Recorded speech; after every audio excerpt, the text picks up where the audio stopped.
Akhir-akhir ini di media sosial ramai dengan fenomena tren cek kodam.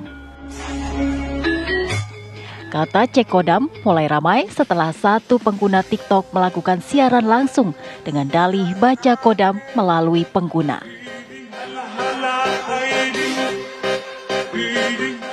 Hal yang menarik dari siaran langsung tersebut, si pembaca kodam tak memperlihatkan wajahnya. Namun hanya menggunakan suara dan membacakan kodam setiap nama dengan cepat.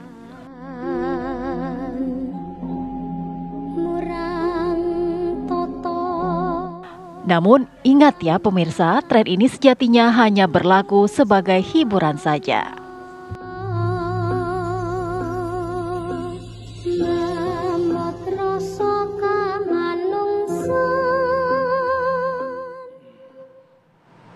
Ya, pemirsa, lalu kita akan bahas bagaimana kemudian pandangan Islam mengenai kodam ini. Kita akan berbincang langsung dengan Kiai Haji Muhammad Nur Haid, pengurus MUI Pusat bagian Komisi Dakwah. Assalamualaikum Pak Kiai. Waalaikumsalam warahmatullahi wabarakatuh. Alhamdulillah sehat. Pak Kiai. Sehat semuanya teman-teman. Alhamdulillah. Semoga pemirsa juga diberi sehat walafiat ya. Amin. Pak Kiai, ya. Ini kan di media sosial sedang banyak sekali ya. Cek kodam gitu. Udah pernah nyoba nggak? Belum kebetulan nih. Saya semalam nyoba. Aduh. Saya semalam nyoba. Nah, Pak Kiai ini perlu dipercayai atau tidak sebenarnya? Kalau saya lihat secara langsung ya, dan saya minta santri-santri saya menguji dan mengecek serta mencobanya, itu semua bohong. Ujinya gimana ini bisa tahu bohong? Anak-anak tak suruh coba, kamu nanya.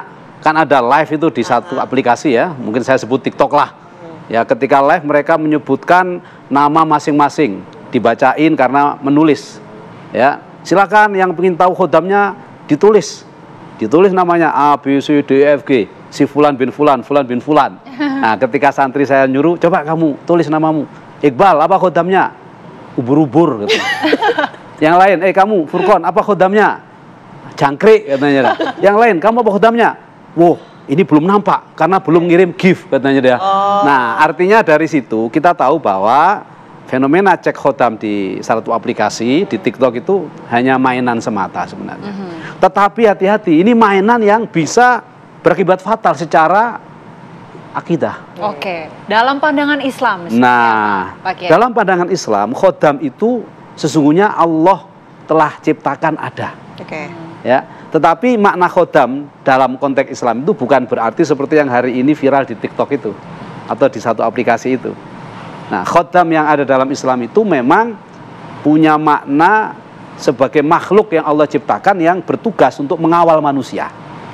Makanya dalam tradisi pesantren, kalau kita ngaji di pesantren-pesantren, terutama pesantren-pesantren di Nahdlatul Ulama, itu sejak kecil kita sudah mengenal ada khodam jin, ada khodam malaikat. Nah, khodam jin sama malaikat itu ciri-cirinya apa? Biasanya kalangan santri itu membedakannya kalau khodam malaikat itu didapatkan karena pertolongan Allah, ma'unah dari Allah, akibat dia melakukan istiqomah dalam beramal soleh. Akibat dia melakukan amalan-amalan yang diridhoi oleh Allah, diridhoi oleh syariat. Misalnya wirid, rajin baca Quran, rajin baca hizib, rajin membaca doa-doa yang meminta perlindungan dan pertolongan pada Allah. Biasanya kalau dia istiqomah menjaga itu, dia akan terus dijaga dan diawasi oleh para khodam ini yang notabene dari malaikat atas perintah Allah. Semuanya nggak bisa lepas dari atas perintah Allah. Nah, tapi bisa dilihat nggak sama orang lain? Oh, nggak bisa. Jadi kalau ada yang bilang saya bisa lihat khodam kamu, hati-hati. Jangan-jangan ujung-ujungnya nanti mau dimintain duit. Nah, itu yang saya kira masyarakat harus waspada. Betul, betul. Karena kalau dia bisa melihat khodam begitu, pasti orang itu memiliki keistimewaan. Kalau keistimewaannya atas pertolongan Allah, pasti tidak akan diumbar. Karena itu namanya karomah.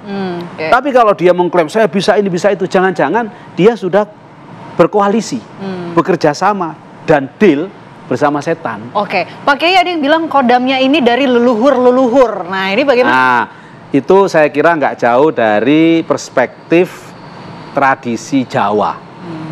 Kan kita tahu di tradisi Jawa itu ada sedulur papat limo pancer. Apa itu? Nah, itu nanti kajiannya akan panjang. Ya. Singkat aja. Itu singkat aja, kira-kira kalau dalam konteks kajian anak-anak muda milenial sekarang ya sama kayak khodam gitu, yang nanti akan mendampingi setiap manusia.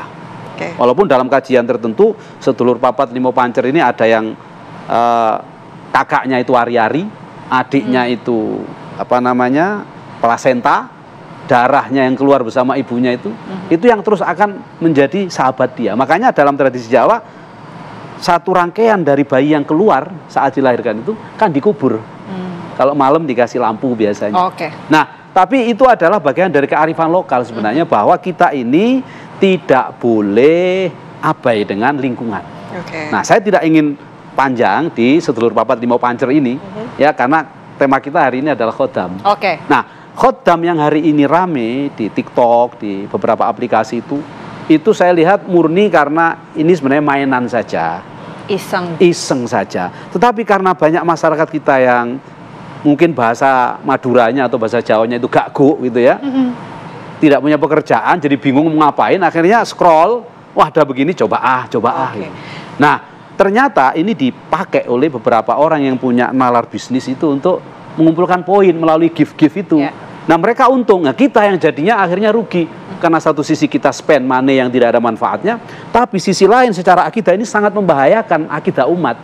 Karena apa? Karena kalau mempercayai itu, sama kayak tadi yang ditanyakan sebelum kita live, kalau kita percaya dukun, percaya ramalan seseorang, maka 40 hari, ada yang riwayat lain 40 tahun nggak diterima sholat kita. Nah, loh. Waduh, perlu waspada. Berarti ini ya, percaya pada kodam itu musyrik gitu. Nah, percaya sama khodam itu bukan musyrik.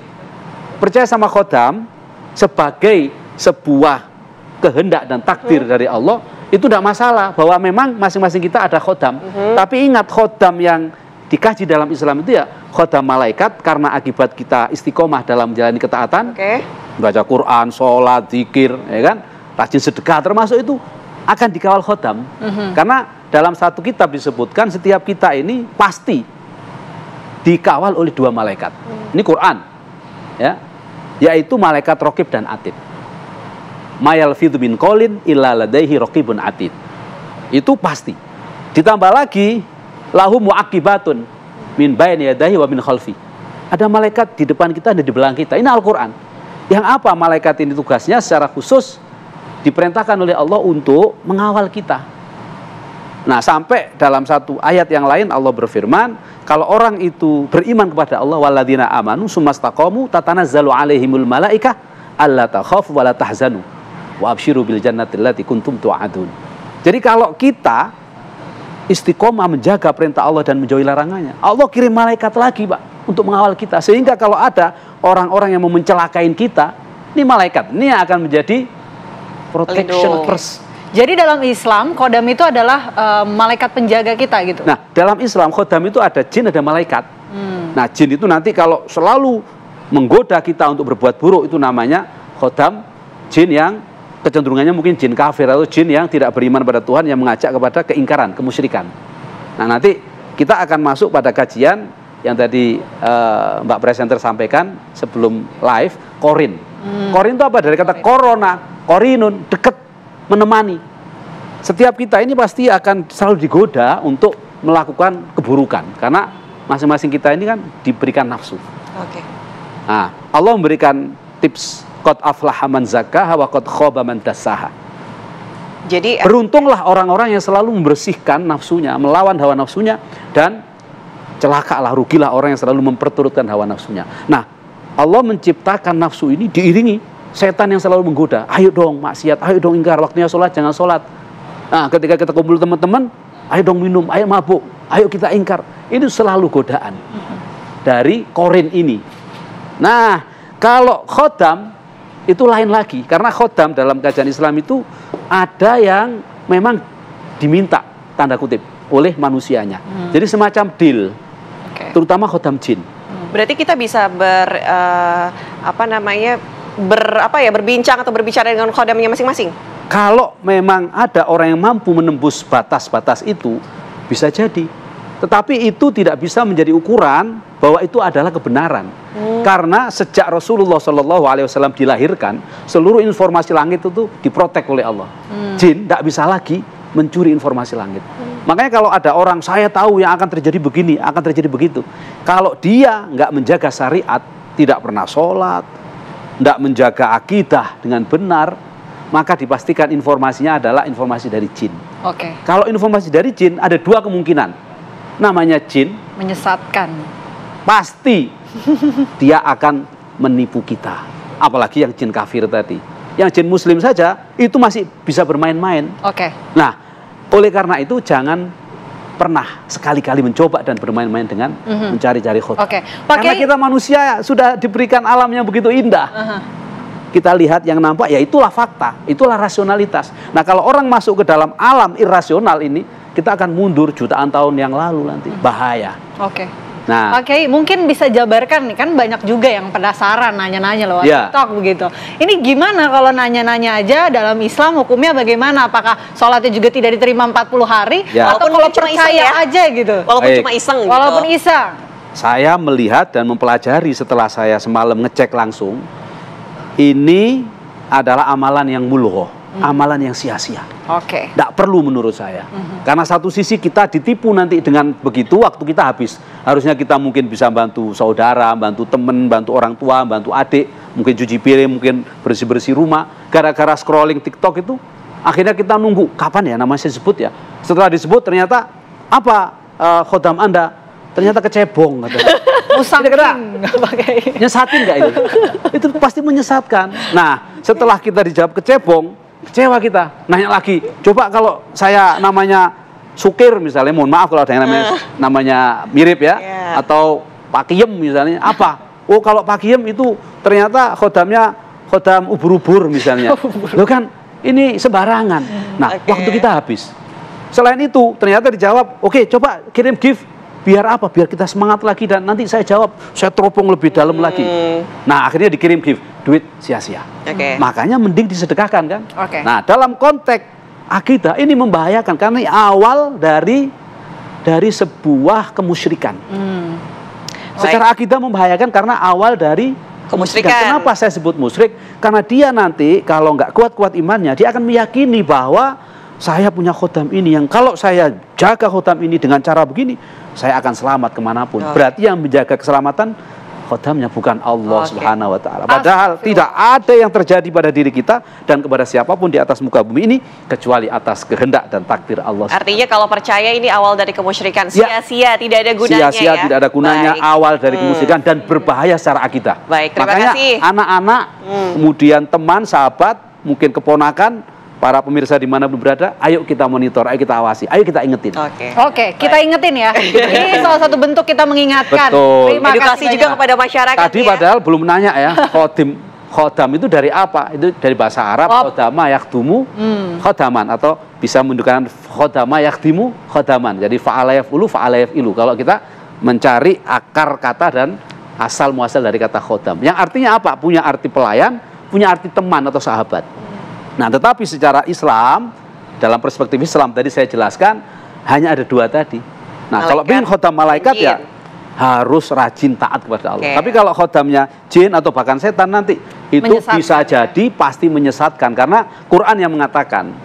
Yaitu Quran yang mengatakan yang di ayat yang tadi saya bacakan dan di ayat penutup ini saya ingin sampaikan bahwa memang sejak dulu kala, itu kan ada memang orang yang bekerja sama-sama jin. Tapi ada seorang nabi yang bisa mengendalikan jin, namanya Nabi Sulaiman. Kenapa dia mengendalikan? Karena pertolongan Allah. Kenapa dia mampu menguasai? Karena pertolongan Allah. Nah, tetapi kita ini levelnya bukan nabi, maka jangan macam-macam. Karena Al-Quran mengatakan kalau ada orang minta tolong sama jin, itu kebanyakan mereka disesatkan. Dan itu diterangkan dalam Al-Quran, dicatat dalam Al-Quran, di mana dulu ada orang dari manusia minta tolong, ya'udzuuna birijali minal jinni, dengan kelompok jin. Akhirnya apa? Yaziduhum rohaqoh. Mereka akan lebih banyak disesatkan. Pak Ustadz, ini kayaknya harus lebih banyak belajar, tapi nanti ya di off air aja kalau gitu. Karena kita harus jeda terlebih dahulu. Pak Ustadz, terima kasih ya sudah bergabung. Terima kasih. Apa kabar Indonesia Siang?